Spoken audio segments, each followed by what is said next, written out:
Notre invité aujourd'hui, à mes côtés, le député de la Lozère, Pierre Morel à l'huissier.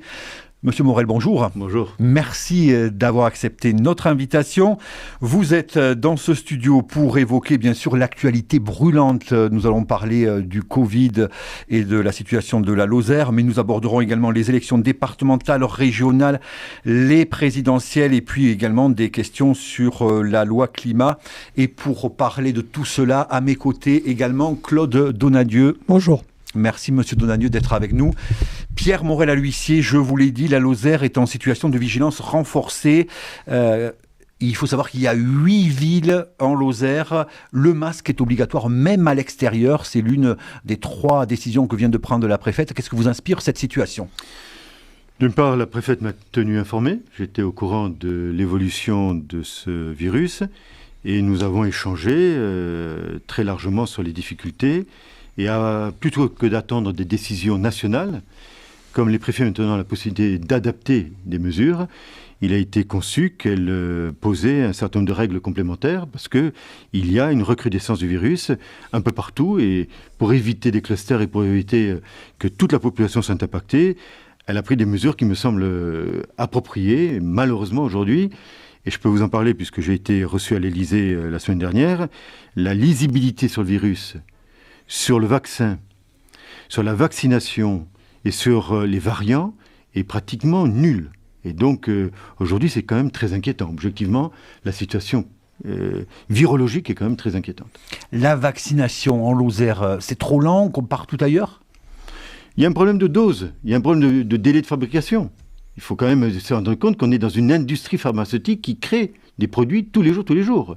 On peut critiquer à longueur de temps le gouvernement, il fait comme il peut. Moi, je suis pas de ceux qui jettent l'opprobre. Je connais le ministre Véran, je connais le Premier ministre Castex. Moi, ce sont des gens normalement constitués et qui aujourd'hui essayent de parer au plus pressé. Alors, je vous ai déjà posé la question, j'y reviens. Êtes-vous vacciné, vous ? Je ne peux pas l'être. Je n'ai pas le droit. Et je ne prendrai pas le risque de prendre une dose de vaccin à la place des personnes qui sont prioritaires. Si je voulais, je pourrais prendre une dose dans une des maisons de retraite que je préside. Je ne le fais pas parce que c'est une question d'éthique. J'attends qu'on m'autorise à le faire.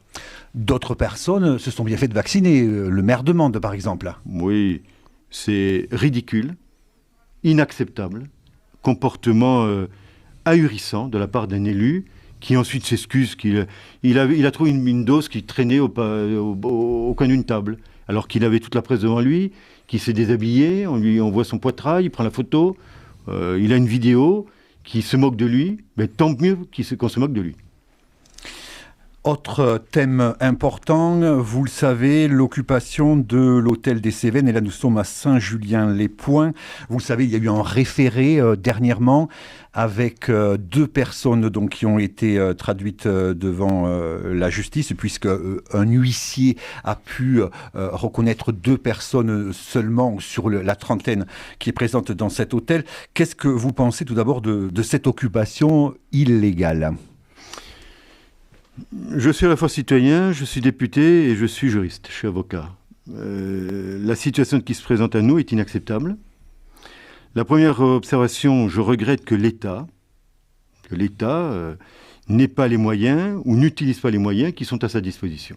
Je l'ai dit à la préfète, elle m'a expliqué un certain nombre de choses sur des bases juridiques. On peut tout expliquer, mais je ne suis pas satisfait par les explications. Deuxième chose, il y a eu un référé avec un avocat de Mende qui a été choisi par la famille. Je vais être un peu discret dans la mesure où l'association ATL que je préside est le tuteur de M. Ménadier, mais tuteur il y a 4-5 jours. Donc le recul est assez réduit. La famille est obligée de constituer avocat, de payer un avocat pour défendre le droit de propriété. Alors on nous expliquera que le bâtiment était ancien, qu'il n'était pas sécurisé, qu'on pouvait y rentrer. Mais enfin, dans quel monde vit-on ? Et aujourd'hui, on nous explique que ce sont des jeunes pacifiques, qu'ils sont là pour aider la population locale, qu'ils vont peut-être faire une épicerie solidaire. On prend les gens pour des imbéciles, pour ne pas dire plus brutalement un terme plus trivial. Je crois qu'aujourd'hui, il faut s'interroger sur ces problématiques de ZAD, d'occupation illégale. Il faut dégager ces personnes qui n'ont strictement rien à faire là. Je le dis avec fermeté. Et il faut indemniser aussi du préjudice subi. Quant à la préfète que j'ai eue hier au téléphone, je ne comprends pas que les statuts d'une association aient pu être déposés à la sous-préfecture de Florac, dont elle ignore tout, et que ces statuts n'aient pas fait l'objet d'un contrôle de la part des services de l'État. Ce sont des statuts, je ne sais pas quel est l'objet de l'association, mais en ce que je sais, c'est qu'elle est domiciliée dans cet hôtel désaffecté. Il y a quelque chose qui ne va pas. Comment se fait-il que l'État accepte qu'une association... Parce qu'on peut attraire en justice, ce qui a été le cas, 2 personnes sur les 30, mais ces personnes peuvent dire, il y a une association qui est installée, elle n'est pas expulsée, pourquoi on ne resterait pas au nom de l'association? Et alors on va durer ça pendant combien de temps? Selon vous, cette association a été créée exprès? Elle a été créée le jour où ils ont pris possession. Donc dans ce but justement... Oui, je pense que quand même, ils savent très bien ce qu'ils font. Je pense qu'il y a des conseils derrière tout cela. Ils ont dû voir ce qui se passait dans d'autres territoires et ils essayent de biaiser sur les règles de droit. Mais à un moment donné, tout ça devrait s'arrêter. Alors vous avez appelé la préfète, qu'est-ce qu'elle vous a dit? La préfète n'était pas au courant. Elle n'était pas au courant qu'il y avait le dépôt, on peut le comprendre, parce que peut-être même si on est en Lozère, il y a plusieurs dépôts d'associations, peut-être sur un mois. Moi, je ne comprends pas qu'il y ait des dysfonctionnements au sein de l'administration. Chez moi, il n'y a pas de dysfonctionnement. Quand mes collaborateurs ont des informations, ils les donnent. Et donc, je souhaite qu'au niveau de la sous-préfecture et de la préfecture, il y ait un peu de fluidité dans les relations. Alors, ce monsieur Ménadier, c'est pas un inconnu pour vous? Oh non. Non, je le connais bien. Et il a été président des restaurateurs de Lozère.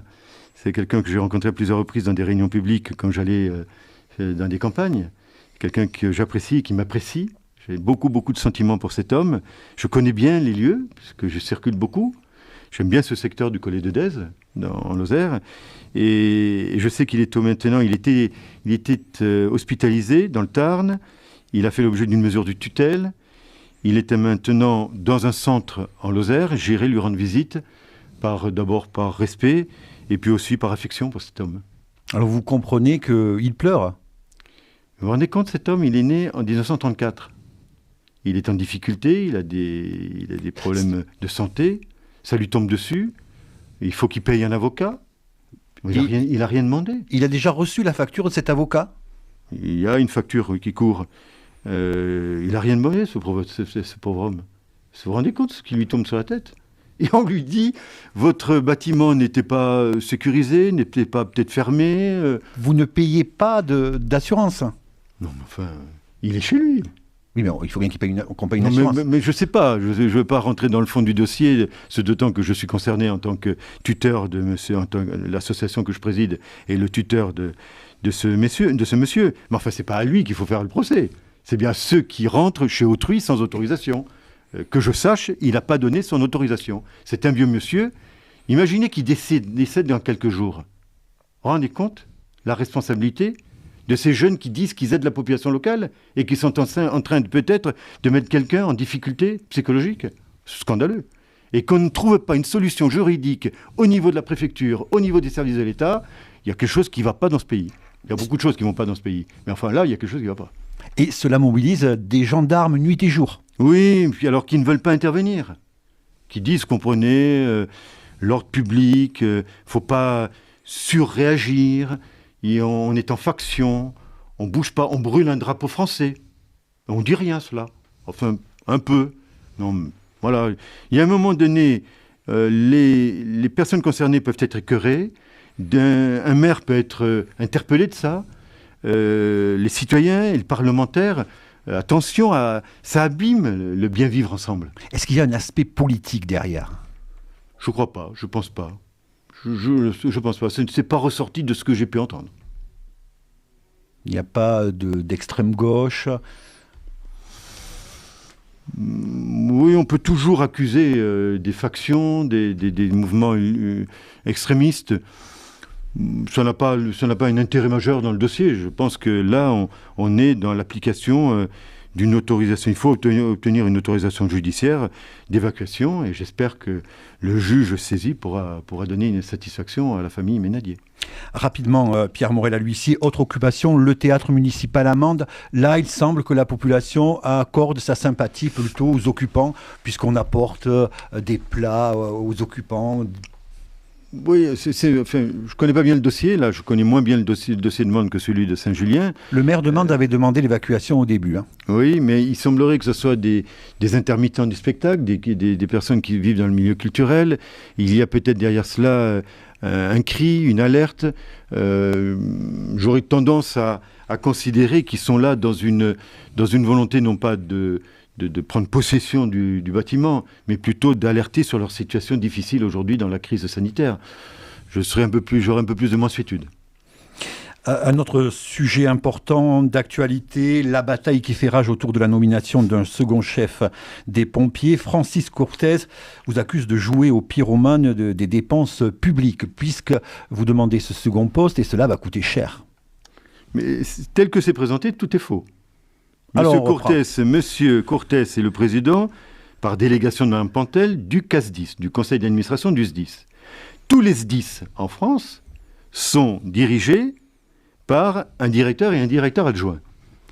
En Lozère, ce n'est pas le cas. Il y a un poste, il y a un poste de directeur vacant et il y a un poste de sous-directeur occupé qui fait intérim du directeur du SDIS.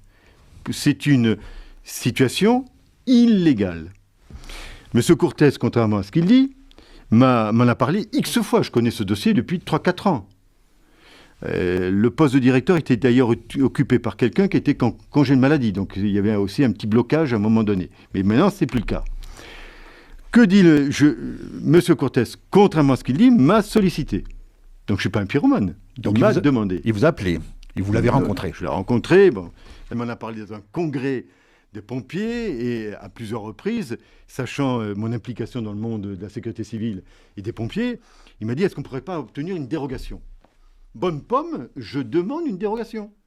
Ma lettre du mois de novembre demande une dérogation. Un directeur professionnel et un directeur adjoint volontaire. Le ministre me répond, après avis d'une ACNIS, c'est-à-dire la Conférence nationale de tous les services d'incendie, qui dit non. Et le ministre dit non. Il y a une règle, c'est un directeur et un sous-directeur. Et il enjoint le département d'ouvrir la vacance du poste et de choisir un directeur. Vous avez 2-3 mois pour le faire. Si dans le premier appel, ça ne marche pas, vous faites un deuxième appel. En 4-5 mois, on doit quand même trouver un directeur de SDIS. Précisant au passage que le directeur adjoint ne peut pas être promu sur place, qui est un principe de la règle administrative. Et si vous ne le faites pas, vous êtes astreint à une pénalité financière. Je crois que c'est dans les 70 000 ou 80 000 sous réserve. Je ne comprends pas.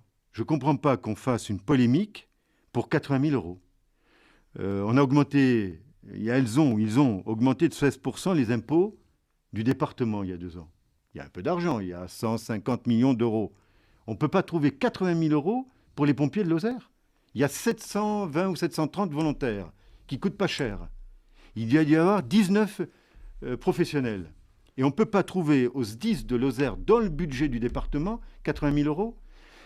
Les pompiers coûtent en moyenne en France 50 euros par habitant. Une taxe d'ordures ménagères, l'exemple n'est peut-être pas très sympathique, mais je donne un exemple chiffré. On paye en moyenne 85 à 90 euros de taxes d'ordures ménagères par habitant. Donc les pompiers ne coûtent pas cher. Et moi, je ne comprends pas pourquoi, aujourd'hui, on crée une polémique pour 80 000 euros. La Lozère mérite d'être traitée de la même manière. Les pompiers volontaires sont des pompiers à part entière. Ils ne sont pas des supplétifs. Il faut respecter les pompiers qui donnent 24 heures sur 24 du temps à eux. Et qu'est-ce que touche un pompier volontaire ? 1 000 euros, 2 000 euros sur une année, ou 3 000 euros au mieux, en fonction des gardes et des sorties. Donc ils ne coûtent pas cher. On veut encore économiser sur les pompiers parce qu'on fait un caca nerveux. Là, M. Courtès fait un caca nerveux. Je veux une dérogation sur la Lozère. Ben, il faut qu'ils sachent, les Lozériens, qu'on ne peut pas tout obtenir. Il faut arrêter de pleurnicher. Il y a des règles de droit, il y a une république, il y a une démocratie. On a des normes à respecter. Si le directeur du SDIS venait à faire défaut, il faut qu'une autorité du même niveau, puisse suppléer à la carence. C'est comme ça on est dans une organisation organisée, institutionnelle, un directeur adjoint. Et il faut que ces deux personnalités puissent à un moment donné se compléter ou prendre la place de l'une et l'autre s'il y a une difficulté. S'il y a une grande crise sanitaire, par exemple, ou une inondation, un grand feu, c'est pas trop d'avoir 2 officiers en responsabilité pour prendre des décisions qui sont difficiles, qui peuvent mettre en cause la vie des... Faut pas s'amuser avec la vie des pompiers volontaires. Faire attention. On a la chance d'avoir des pompiers volontaires. Il y a des départements ruraux où il y a 50% de volontaires et 50% de professionnels. Comment fait le département? Il paye. Moi, je dis à un moment donné, il faut trouver l'argent pour les pompiers volontaires de Lozère. Et cet argent, il est facile à trouver. Enfin, quand même. Ou alors, c'est 150 millions d'euros du budget du département. Alors, je sais bien qu'on essaye de faire des économies de bout de chandelle un peu partout, sur les maisons de retraite, sur les centres d'handicapés, etc. Bon, à un moment donné, sur les pompiers, c'est pas acceptable. Vous avez saisi la justice? Non, j'ai été d'abord surpris de l'attitude de M. Cortès, mais peut-être on est dans une période préélectorale, il va peut-être s'arrêter, peut-être il est en souffrance psychologique, ou peut-être on lui a demandé. C'est tellement... vous savez que c'est à la mode en Lozère. Il y a un totem sur ce département. Attaquer le député de la Lozère, Pierre Morel-Lussier, qui résiste.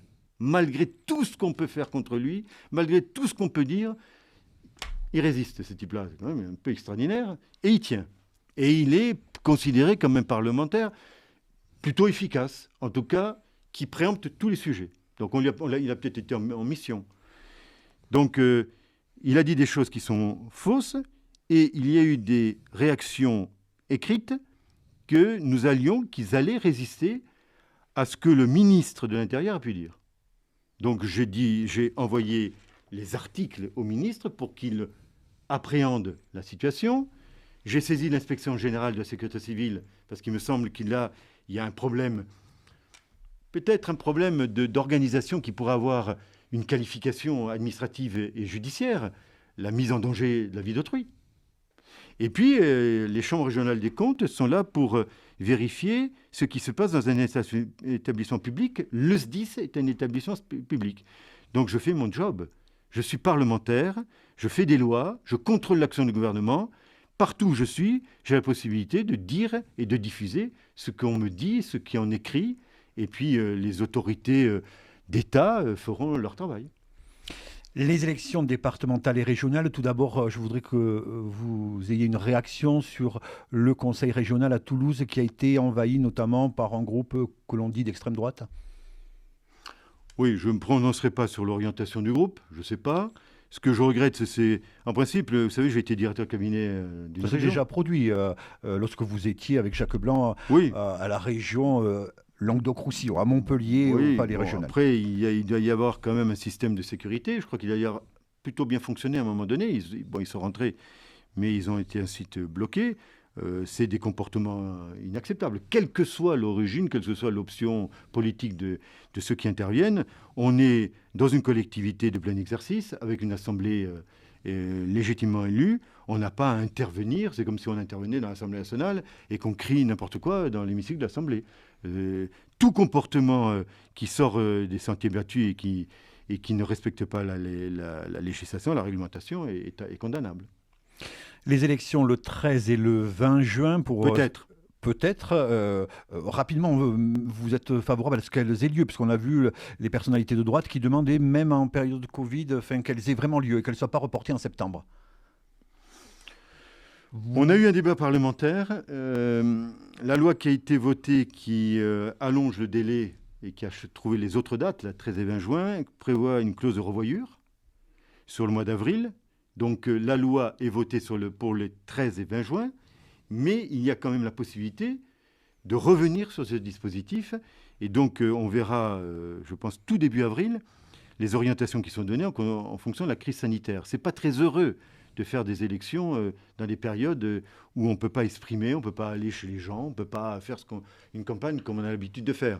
Donc non, moi je ne suis pas obsédé par les dates du mois de juin. On verra ce que le gouvernement décide. Est-ce que le Parlement, de quoi il sera saisi courant avril. Donc je suis prudent sur les dates, que ce soit départemental et régional. On dit même qu'on pourrait déconnecter les deux. À voir. Bon, on va parler quand même de ces élections, puisque dans tous les cas, elles auront lieu. Est-ce que vous serez candidat ? Je serai je serai très mobilisé sur les deux, c'est-à-dire les départementales et régionales. Je suis en train de faire ce que je souhaitais depuis longtemps, l'union absolue de la droite et du centre. Et j'y arrive. Et on ne pourra pas dire que, pour le coup, le député de la Lozère n'aura pas exercé sa magistrature d'influence. Alors expliquez-nous, puisqu'il n'y a plus d'UDF, plus de RPR, tout cela. Non, mais il existe encore des partis, même s'ils sont démonétisés, s'il y a moins d'adhérents, il existe toujours des partis politiques. On les retrouve à Paris, il y a des organisations mais à l'intérieur partisanes. De cela, déjà, il y avait des oppositions contre vous aussi, lors des élections récemment au niveau... Ah non. Il y a une petite tentative d'OPA d'un gamin que personne connaissait. Il a fait 20% et il est reparti chez lui. Bon. Ça c'est pas un souci. Alors expliquez-nous cette union. Cette union, c'était en fait de supprimer toutes les scories, tous les non-dits, toutes les différenciations d'ego entre des personnalités que vous connaissez, que ce soit Francis Saint-Léger, que ce soit je m'en doutais. Jean-Paul Pourquier, que ce soit Alain Astruc, que ce soit Jacques Blanc, entre eux, moi et d'autres. Et je me fais fort aujourd'hui et je me félicite que toutes ces personnalités aient une convergence sur ce qui se passe en Lozère. On n'est pas satisfait de ce qui se passe en Lozère. Et peut-être que cette non-satisfaction est un vecteur d'unité et d'union. Voilà. Et cette unité serait une bonne chose, selon vous, pour les prochaines élections et pour que vous puissiez reprendre la direction du conseil départemental. Ben, entre autres, il y a deux combats. Il y a les combats dans les cantons, et c'est chaque canton est un combat. Il y a le combat ensuite pour la présidence du département. Oui, mais il faut une majorité pour pouvoir avoir la présidence. On est d'accord. Il faut avoir au moins 7 cantons et pas de trahison dans les 7 cantons. Parce que 7 par 2, ça fait 14 conseillers départementaux sur 26. Il en faut 14 et que les 14 s'accordent sur une présidence et sur un programme et sur une volonté d'agir. Mais tout cela peut être décidé bien en amont.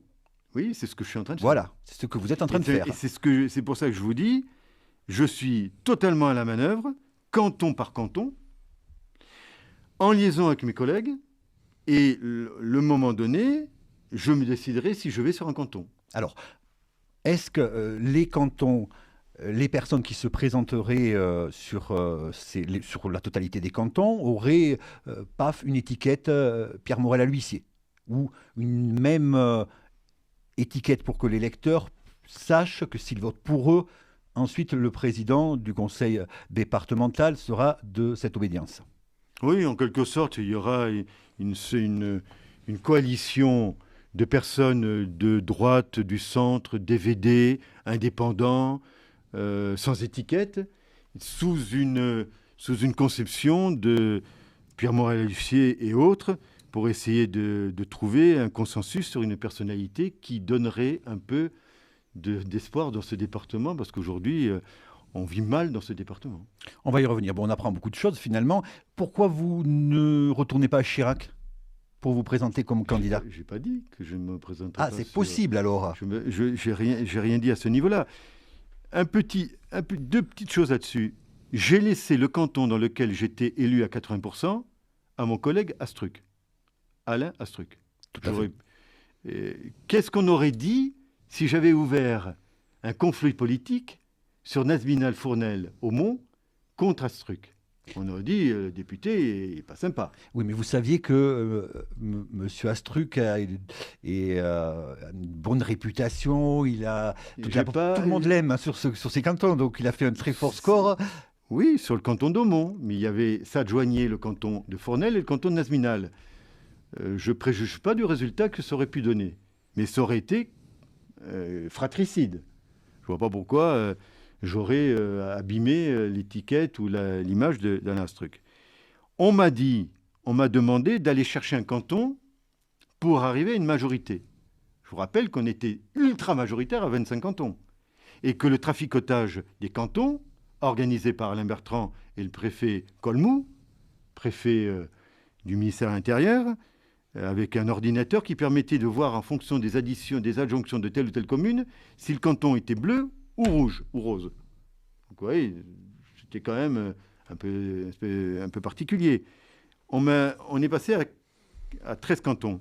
Donc il en faut au minimum 7 pour pouvoir espérer avoir une majorité. Ou on y reviendra peut-être à faire des accords différenciés. On y reviendra. Donc mon choix de Chirac, quand j'avais regardé le résultat, j'étais à 52%. Et quand je me suis présenté sur le canton de Chirac, c'était difficile, personne ne voulait vraiment se positionner. Et j'ai fait une campagne comme je pouvais, ça n'a pas marché. Vous aviez une image nationale et c'est le local qui a été élu. Oui, il y avait en fait... Vous êtes arrivé, vous avez dit je vais amener beaucoup d'argent sur ce canton. Et la population n'a pas tenu compte de ce critère. Oui, mais on m'a dit, mais l'explication est assez simple. Dans les candidats qui étaient face à moi, je vous rappelle qu'on peut se présenter n'importe où sur n'importe quel canton, à partir du moment où on est contribuable du département. Donc il y a pas on est conseiller général d'un canton et on fait partie de l'Assemblée départementale. Et là, à l'Assemblée départementale, on vote au nom du département. Donc je pourrais me présenter n'importe où. J'ai fait ce choix-là et je me suis heurté à des équipes municipales sur Chirac, sur Montroda et sur Barjac. Mes propres amis m'ont dit on t'aime bien, mais notre maire se présente. Alors, c'est compliqué. Oui, vous le saviez, ça. Vous le saviez avant de vous présenter. Oui. Pourquoi n'avez-vous pas tenté Mande-Nord, face à Madame Bourgade, par exemple J'aurais pu, mais... On vous attendait sûrement. Pas tous.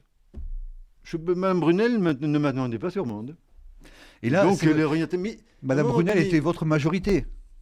Oui, mais il n'y a que les combats qu'on ne mène pas qu'on ne peut pas gagner. Il faut mener le combat pour gagner. Oui, mais il faut choisir, sélectionner l'endroit où on est sûr d'avoir plus de chances de gagner. On n'est jamais sûr de rien. Le choix pouvait paraître atypique. Je l'ai assuré. Et je l'assume. J'ai fait d'autres choix dans ma vie qui étaient plutôt favorables. Donc, à un moment donné, vous pourriez aussi me dire, vous êtes... Vous l'avez bien vécu, cet échec, finalement. Oui, mais à un moment donné... quand on a une conviction et quand on défend des valeurs sans renier ses propres valeurs, qu'est-ce qu'on peut vous reprocher ? Tous les hommes politiques importants sont balafrés. Tous sont des balafres. Et tous ont connu des échecs. Et tous se relèvent. Enfin, la majorité arrive à se relever. Quand quelqu'un se présente à une élection présidentielle, on a vu, une fois, 2 fois, 3 fois, il y en a qui arrivent à la 3e fois. Moi, ça fait quand même maintenant 4 fois que je suis élu député. Je crois qu'on est une 30aine à Paris. Donc il faut aussi regarder, comme je me compare, je me rassure. Vous nous avez parlé d'accords différenciés, qu'est-ce que vous entendez ? Soit vous gagnez 7 cantons, 14 conseillers généraux, conseillers départementaux, soit vous faites des accords avec d'autres. Pour accéder à la présidence. Oui, il y a 2 types, il y a l'élection cantonale. Ce qui se fait également avec la majorité actuellement. Oui, oui, avec des trahisons. Bon, alors espérons que vous n'en ayez pas, vous, des trahisons. Non, mais il y a l'élection cantonale. On voit au soir du 2e dimanche quel est l'état de la situation. Et vous avez dès le lundi qui suit le 2e dimanche des discussions avec un certain nombre de personnes. Il y aura plusieurs candidats à la présidence. Chaque candidat essaiera de récupérer telle ou telle personne. Est-ce que l'étiquette politique prévaudra ? Ou est-ce que l'intérêt général ou un intérêt supérieur le prévaudra ? Je suis capable de travailler avec un certain nombre de personnes, certes pas avec Sophie Portel, ça c'est clair, mais avec d'autres personnes, oui. Dans la perspective où vous seriez élu sur un canton, vous pourriez prétendre à la présidence ? Je serai candidat à la présidence si je suis élu conseiller départemental. D'accord. Donc je ne me présenterai qu'à cette condition-là, et en précisant bien que c'est pour être président du département. Rapidement, quel bilan vous faites de la majorité départementale actuelle, puisque apparemment vous semblez ne pas apprécier le résultat qui est apporté. Sophie Portel est devenue présidente du département dans une transaction politique. Ce qui veut dire que d'abord elle est passée à 70 voix sur le canton de Villefort, le Blémard, Pont-de-Montvert. Donc, elle n'avait pas du tout la certitude d'être élue, et encore moins d'être présidente du département. D'ailleurs, dans sa campagne, elle ne faisait pas une campagne en se disant qu'elle allait diriger ce département. Elle est devenue donc, après transaction politique, contre le sénateur Bertrand. L'arbitrage s'est fait contre le sénateur Bertrand, qui m'avait juré au grand Dieu qu'elle ne serait jamais présidente du département. Puis je divulguais quelque chose qui, je pense, est de commune renommée. Elle est devenue présidente du département sans programme. Elle s'est adaptée, mais elle n'avait pas de programme. Et on le voit aujourd'hui. Elle était dans une opposition excessivement agressive vis-à-vis de Jean-Paul Porquier.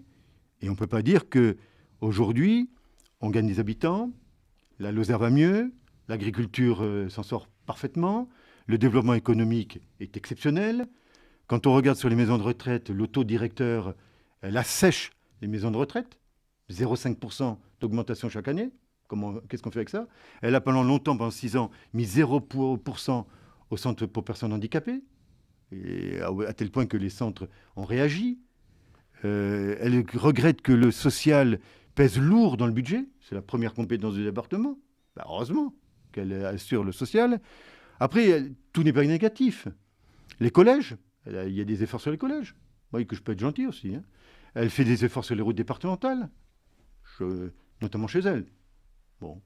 C'est le cas pour Pourquier, par exemple, pour Meilrueis, aussi Potier qui a fait une autoroute pour aller jusqu'à chez lui. Voilà, tout ça. Oh, c'est pas une autoroute. Le Cosméjean ou les Gorges à Jonte, on peut pas dire que ce sont des autoroutes. C'est de l'humour. Bon. Mais bon, oui. Vous voyez bien que. Oui, bon, elle a fait quelques efforts à ce sujet-là, mais je ne trouve pas d'impulsion qui marque aujourd'hui ce département de 76 000 habitants, où je ne vois que des gens qui tendent la main, que des élus qui tendent la main au département, et je ne vois pas de vision prospective. Alors on nous dit le tout numérique, on nous dit la fibre, mais tout le pays France est en fibre optique aujourd'hui.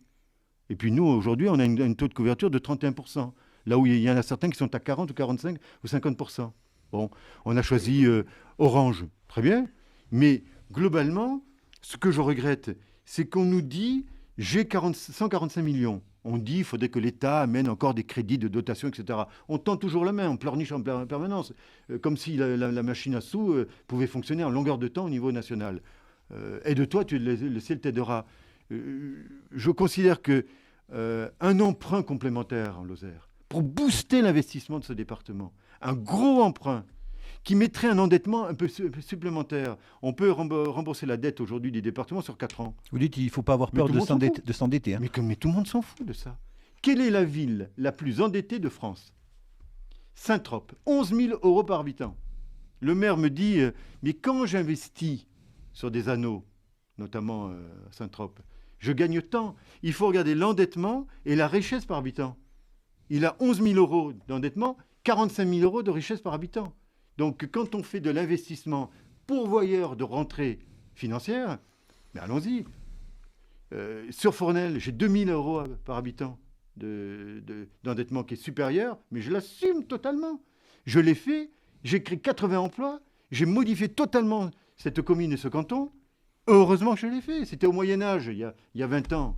14% des maisons n'avaient pas de WC et de toilettes. J'ai fait une maison de retraite, j'ai créé des emplois de tous les côtés. À un moment donné, c'est pas une bonne gestion que de faire une gestion de bon père de famille. C'est parce qu'on demande à une collectivité, c'est d'impulser une action publique. Et aujourd'hui, ce qui manque dans ce département, c'est de l'action économique. Il faut aider. Alors on peut faire des salons. D'ailleurs, si on faisait un salon de moins qui coûte de l'argent et que ce salon, on donne l'argent aux SDIS, ça réglerait le problème. Pierre Morel, merci. On passe à la deuxième partie de cette émission et je donne la parole à Claude Donadieu. Monsieur le député, on va passer sur une problématique un petit peu plus nationale. Cette semaine, on a appris la candidature de Xavier Bertrand, une candidature d'un homme qui passe par-dessus les partis. Qu'est-ce que ça vous inspire? Je soutiens Xavier Bertrand et je suis membre de la Manufacture, de son think tank. C'est un garçon que je connais depuis longtemps, qui a été secrétaire général d'un parti. Il en a vu d'ailleurs les limites et les difficultés. Parce que contrairement à ce qu'on peut penser, je ne suis pas vraiment un homme de parti. J'ai mis longtemps pour adhérer à un parti. Je l'ai fait parce que j'étais proche de Jacques Blanc et que cette filiation m'a amené à adhérer aux Républicains indépendants à l'époque et à la démocratie libérale. Mais je ne suis pas un pur produit du militantisme parti. Vous n'êtes pas membre des Républicains ? Je suis membre des Républicains, mais je suis adhérent des Républicains. Mais ce que je veux dire là, je ne suis pas arrivé dans la vie politique par un militantisme partisan.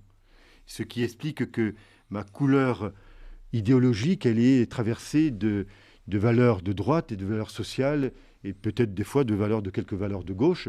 Et si j'en crois certaines personnes qui vivent dans les Cévennes, ils me créditent de valeurs sociales qui sont peut-être éloignées des valeurs de droite. Donc c'est ce doux mélange qui correspond à mon orientation politique. Xavier Bertrand était ministre de la Santé, c'était un assureur. Il a fait une vraie carrière professionnelle. C'est un type de qualité. Donc, je comprends son indépendance. Et Macron, l'émergence du président Macron ou du candidat Macron a disloqué beaucoup de choses dans ce pays. Et quand on voit qu'on passe de 200 députés socialistes à 30, quand on passe de 170 députés républicains à 110... voilà, ça interroge quand même plus le mouvement En Marche qui s'est créé assez spontanément et qui aujourd'hui patauge un peu dans le système. Il faut peut-être décloisonner tout ça. Xavier Bertrand a des capacités, à mon avis. La règle des primaires, donc, est pour vous obsolète ? Oh non, franchement, non. On a donné des primaires où certains se sont amusés, certaines personnes de gauche. Tiens, au passage, celui qui me critique, là, Courtès, il est allé voter aux primaires de la droite, uniquement pour mettre la panique entre Fillon, Sarko, etc. C'est plus des primaires, c'est un jeu. Et je crois qu'aujourd'hui, dans la situation dans laquelle se trouve la société fracturée... Tout comme des gens de droite donc, ont voté pour le Parti socialiste. C'était une fausse bonne idée, les primaires. Oui, c'était une très mauvaise idée. Très, très mauvaise idée. Alors, entre Xavier Bertrand qui pousse et Laurent Wauquiez qui a quand même les dents qui rayent le parquet, comment vous vous situez ? Moi, je me situerai dans ce que j'ai toujours voulu et que certaines personnes n'ont pas compris. Il y a l'appartenance politique aux Républicains, il y a l'appartenance au groupe parlementaire UDI indépendant. J'ai toujours considéré que pour gagner des élections, il fallait qu'il y ait un pont entre des gens de droite et des gens du centre. Centre-gauche, centre-droit. Certains sont très fermés par rapport à ça et s'orientent plus vers des idées extrême droite. C'est mélangé un peu. Je dis que j'espère ou je pense que l'orientation politique est la mienne, qui s'oriente plutôt sur une ouverture vers le centre, est la bonne solution pour gagner des élections. Mais finalement, qu'est-ce qui vous empêcherait d'être en marche ?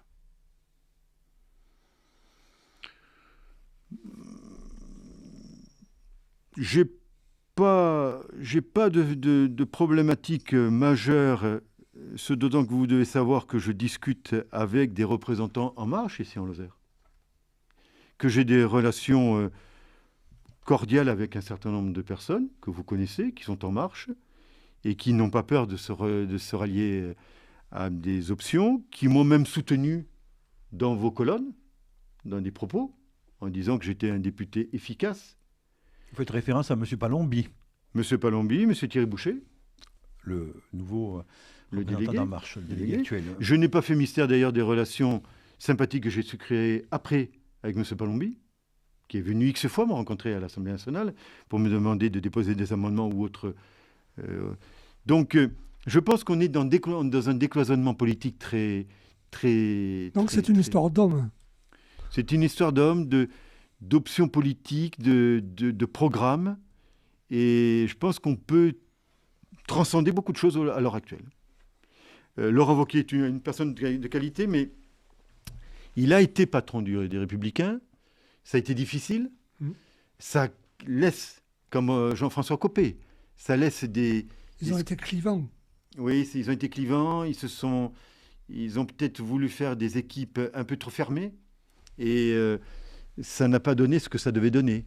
Donc ne refaisons pas ces erreurs-là. Vous avez Valérie Pécresse qui est de qualité, qui a quitté aussi les Républicains. Vous avez M. Barnier, qui à 70-71 ans se dit je représente aussi quelque chose dans ce parti ou dans ce mouvement. Vous avez Nicolas Sarkozy qui dit qu'il a quitté la vie politique, qu'il n'y reviendra pas. pas sûr qu'il ait vraiment cette option définitivement dans la tête. Je sais pas, je pense que cet homme ne peut pas s'abstraire de la vie politique et d'avoir quand même son mot à dire sur des orientations politiques. Il y a François Baroin, qui est une personnalité que je connais bien, qui est avocat, que je côtoie assez souvent. Il y a quand même des personnalités de qualité. Et puis, il y avait Édouard Philippe. Alors, le problème d'Édouard Philippe, il était mon collègue républicain pendant 10 ans à la commission des lois. Il a été appelé à son corps défendant, d'ailleurs, par le président Macron. Il est devenu Premier ministre. Il m'avait dit, d'ailleurs, je ne pouvais pas refuser. Je dis non. Vous ne pouvez pas refuser de devenir Premier ministre. Il s'en est plutôt bien sorti. Aujourd'hui, les gens disent que c'est quelqu'un de bien. Qui connaissait Édouard Philippe il y a 2 ans et demi ou 3 ans? La personne est dans la rue, vous demandiez qui est Édouard Philippe, personne ne le connaissait. Maintenant, on le crédite de certaines valeurs, d'une certaine éthique. Que fera-t-il? Comment se situera la vie politique en décembre 2021? Dans quel état sera le président de la République? Dans quel état sera le mouvement En Marche? Je ne sais pas ce que vous répondre. Tout est possible en janvier-février 2022. D'accord. Vous qui êtes à Paris tous les débuts de semaine et qui travaillez à l'Assemblée, actuellement la loi résilience climat est en discussion. Vous qui le vivez au quotidien, qu'est-ce que vous pouvez nous en dire aujourd'hui, alors qu'on est au milieu du gué?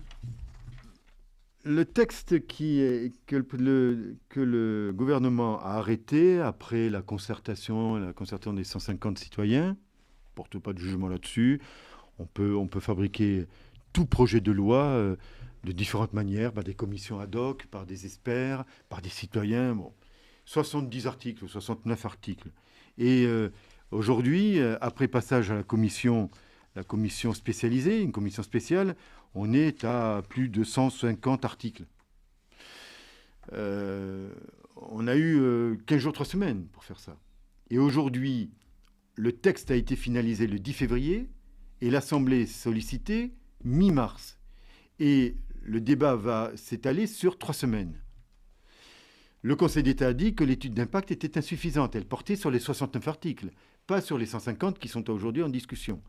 C'est une énorme machinerie législative où il y a 9 rapporteurs séquencés, puisqu'il y a des sujets du logement, la mobilité, les énergies vertes et tout ça. Donc c'est un fourre-tout qui me pose problème, globalement, c'est qu'il y a beaucoup d'incantations, d'espoir d'améliorer la qualité de vie en 2030 ou vision 2050, et assez peu de normatifs. Donc, ça va être des grandes résolutions, et on en fera quoi? Ça fera une baudruche. Ça sera... Une baudruche, oui, part. Et puis, c'est ce type de texte incantatoire et non définitif. Et ce qui m'a amené à ne pas voter pour l'article 1er de la révision constitutionnelle, parce que le texte, on a déjà la charte de l'environnement qui est constitutionnelle. C'était Kosciusko-Morizet qui l'avait faite, je l'avais voté. On a le principe de précaution. On nous ajoute des petites phrases dans la Constitution, sans savoir d'ailleurs si on aura le temps de réviser la Constitution. Ça va être difficile quand même. Assemblée Sénat, on est à bout à bout à février 2021, février 2022. En février 2022, il n'y a plus de travail législatif. Tout s'arrête à cause de l'élection présidentielle. Donc, ce qui me gêne dans tout ça, c'est qu'on fait miroiter un certain nombre de choses aux citoyens qui ne seront pas réalisables. Et ce fourre-tout, il doit être justement voté dans un temps législatif programmé, comme vous dites, aussi à la va-vite. Oui, je le dis à la va-vite parce que vous savez que le temps programmé, vous avez une horloge. Alors, des députés de chaque groupe veulent parler. On a un temps limité de 30 heures, par exemple, sur un groupe. Dès qu'un collègue prend la parole sur un sujet qui l'intéresse, il va peut-être prendre une demi-heure, mais ça se défalque du temps des autres. Donc il faut qu'on s'organise. Je veux dire quelque chose, moi, sur l'agriculture, sur l'eau, sur la méthanisation. Oui, mais moi, je veux parler du logement, je veux parler de l'énergie verte, de l'éolien. Alors il faut qu'on compose, et en temps de parole pour chacun, c'est peut-être 5 minutes, bout à bout. Donc quelque part, on ne se donne pas vraiment les moyens par rapport à l'ambition de ce projet. Surtout, ce qu'il faut que vous reteniez dans les questions que vous m'avez posées dans la Lozère Nouvelle et que vous m'avez suggéré également dans cette audition, dans cette interview, vous percevez les choses. On crée des objectifs à J plus 20 ans ou 30 ans, mais sans donner de force normative et exécutoire, je dirais, à des orientations. Alors, on y reviendra encore une fois. Alors, monsieur le député, parlons clair et net, puisqu'on parle d'écologie, puisqu'on parle de Lozère, notre département, notre cher département. En Lozère et en France, êtes-vous favorable à la poursuite de l'implantation des éoliennes? La réponse est non. C'est clair. C'est clair, je suis contre l'éolienne industrielle. Je n'ai pas beaucoup apprécié les éoliennes sur l'Aubrac, sur la fraction Aubrac. On sait qu'il manque du vent ou que pour d'autres raisons, il n'y en aura pas dans le sud. Et il reste donc toute la Margeride. Je ne pense pas que la Margeride soit nécessairement l'exutoire des autres secteurs. On nous dit qu'il faut un quota de X kilowattheures d'énergie éolienne. Et pourquoi je dis que je suis contre? Parce que l'éolienne industrielle est une construction manufacturée. L'éolienne elle-même, elle est construite par une entreprise. Elle coûte une empreinte carbone. Ensuite, l'éolienne tourne, si elle tourne. Quand elle tourne. Sur des crêtes margeridiennes, je comprends qu'il y ait ensuite des bagarres dans des petites communes de 50, 100, 200 ou 250 habitants, que certains qui bénéficient de la location disent « je veux l'éolienne » et que le type d'à côté dise « je ne la veux pas ». On me dit que ce sont souvent des Parisiens qui viennent s'installer qui sont tout contre l'éolien. Reste à savoir ce qu'on veut faire de notre pays. On a un superbe département, magnifique département, pays des sources, avec une qualité de vie particulière, qu'on aime ou qu'on n'aime pas, le silence, la nature. J'ai voulu défendre le patrimoine sensoriel des campagnes. Soit dit en passant, ça a été une bonne chose de le faire. L'éolien, c'est pas l'énergie verte comme j'entends. Voilà. Alors on n'aimerait pas avoir une éolienne au pied de sa maison. Non. On n'aimerait pas non plus avoir une centrale nucléaire. Et pourtant, Dieu sait si on a besoin d'électricité aujourd'hui. Oui. Quelle est votre position sur le nucléaire? On ne peut pas se passer de l'énergie nucléaire aujourd'hui. Le général de Gaulle avait dit que ça serait l'indépendance énergétique. À un moment donné, il y avait le charbon. Il y a le fioul. François Bayrou l'a exprimé récemment dans des propos où, pour l'instant, on ne peut pas se passer. La technologie avançant sur le solaire, sur l'électricité, sur la méthanisation, sur l'hydrogène, et retenez bien, l'hydrogène qui peut être une source fabuleuse. C'est l'énergie de demain. C'est l'énergie de demain. Tous les spécialistes que je rencontre me le disent. Ce n'est pas encore calé, mais ça viendra. Je pense qu'il ne faut pas faire le procès du nucléaire tant qu'on n'a pas une ou des énergies de substitution. Bien évidemment que je suis conscient que ce n'est pas amusant d'avoir une centrale nucléaire à côté de soi, dans la Drôme notamment. Bien évidemment qu'on a le problème du traitement des déchets. Je suis conscient de cela. Comment trouver une solution rapidement? C'est pour l'instant pas possible. Vous avez aussi regretté, j'imagine, la prorogation de l'utilisation des néonicotinoïdes et des glyphosates. Ah oui. J'ai voté contre les deux. Et je regrette que le Conseil d'État et que le Conseil constitutionnel n'aient pas censuré. Alors je comprends, alors pour ce n'est pas tout à fait nous, en Lozère, qui sommes concernés, c'est plutôt les céréaliers, c'est plutôt des vignobles, mais à un moment donné, il faut que l'industrie trouve des produits protecteurs de l'environnement, comme on est en train de le faire sur le râteau-pied. Je vous annonce qu'il est possible qu'on ait trouvé un nouveau produit qui est expérimenté en région Auvergne-Rhône-Alpes. C'est le ministre de Normandie qui nous l'a dit. Qu'il faut que la recherche industrielle et scientifique nous apporte des réponses à des produits qui pourraient éviter qu'on ait recours à ce type de produit. Mais mon souci, c'était qu'on n'abîme plus tout ce qui est apiculture. C'est gravissime ce qui se passe sur l'abeille aujourd'hui. Alors donc on protège la nature. Vous qui êtes lozérien, qui êtes chasseur, deux questions de société. Quelle est votre position sur la chasse à courre? Quelle est votre position sur la corrida? Chasse à courre, je n'ai jamais participé. J'ai vu des vidéos.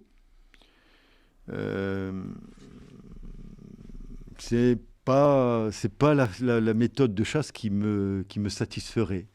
Je peux comprendre que ça soit dans une traditions culturelles dans des régions, je ne suis pas très fanat de cela. Quant à la corrida, j'y ai été 4-5 fois. Je n'éprouve pas de plaisir à suivre une corrida. Je peux également comprendre, notamment à Nîmes, j'ai des amis qui sont très favorables. Oui, qui sont très favorables, qui m'expliquent que tu n'aimes pas parce que tu ne comprends pas les règles. Je peux l'admettre. Je n'ai pas fait l'effort. Je ne suis pas très fanat non plus de cela. Bien. Dernière question, plutôt économique et politique aussi, et d'actualité. Lactalis, qui a réussi à faire disparaître la provenance du lait sur les briques d'emballage, et qui ne publie pas toujours ses comptes aux grandes dames de l'administration fiscale. Emmanuel Faber, qui a été débarqué par les actionnaires de Danone. C'est des faits récents. Le libéralisme et l'agriculture raisonnée font-ils toujours bon ménage ? Bien, la réponse est bien évidemment non. Vous me doutez. Je ne vais pas ne pas vous répondre très directement. Je suis de ceux, aujourd'hui, je suis parlementaire qui demande que la loi Egalim, qui prévoit des sanctions, soit mise en œuvre. Et vous savez qu'un parlementaire vote des lois et contrôle l'action gouvernementale. On a prévu d'avoir une transparence sur les prix.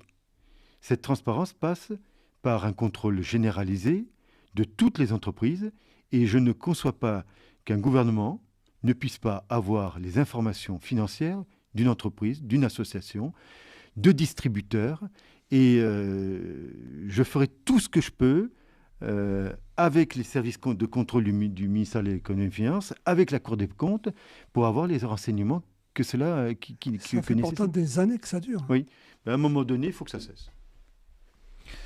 On va terminer cette émission. Juste, Pierre Morel-a-l'Huissier, Gilbert Collard sera en Lozère, donc il sera près du squat lundi. Qu'est-ce que vous en pensez ? Au Collet de Dez ? Voilà, c'est ça. Gilbert Collard ? Oui. Ex-député de la République et député européen, je crois. Voilà. Maintenant. Je l'ai côtoyé puisqu'il était à la commission des lois. Je n'ai pas d'animosité vis-à-vis de ce type. Je l'ai vu faire à la commission des lois. C'était un avocat de renom. Il a fait avancer un certain nombre de choses. Bon, il est médiatique. Quand il se déplace, ça crée un peu d'ébullition. C'est une façon de faire de la politique. Il vient, je ne sais pas dans quelles circonstances il vient. Alors, vous savez, il est élu à proximité, puisqu'on oui, est dans le Gard. Oui. Dans le Gard. Oui. Donc, il y vient, il vient pour parler de son opposition aux squatteurs, apparemment. Oui, alors bon, il aura certainement une parole avec beaucoup de verve. Il est caustique, il accroche le médiatique. Bon, dont acte. Moi, ce que je voulais vous dire, pour vous remercier aussi à la fin de cette interview, je suis passionné par ce que je fais. Et les engagements que je prendrai dans l'avenir correspondent à ce que j'ai toujours défendu dans ce département. La politique en Lozère s'est abîmée.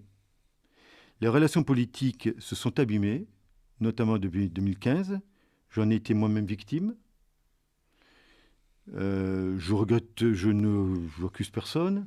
Je ne cherche pas de faux fuyants. J'assume mes différences. Mais je ferai tout pour que ce département aille de l'avant et je m'impliquerai très fortement parce que c'est dans mes tripes. Je transpire la vie politique par tous mes pores. Et vous n'avez pas fini d'entendre parler de Pierre Morel-a-l'Huissier. Pierre Morel-a-l'Huissier, merci beaucoup. Merci Claude Donadieu. Merci. Et puis à très bientôt, puisque avec les élections qui devraient avoir lieu, nous aurons de nombreux débats sur nos antennes.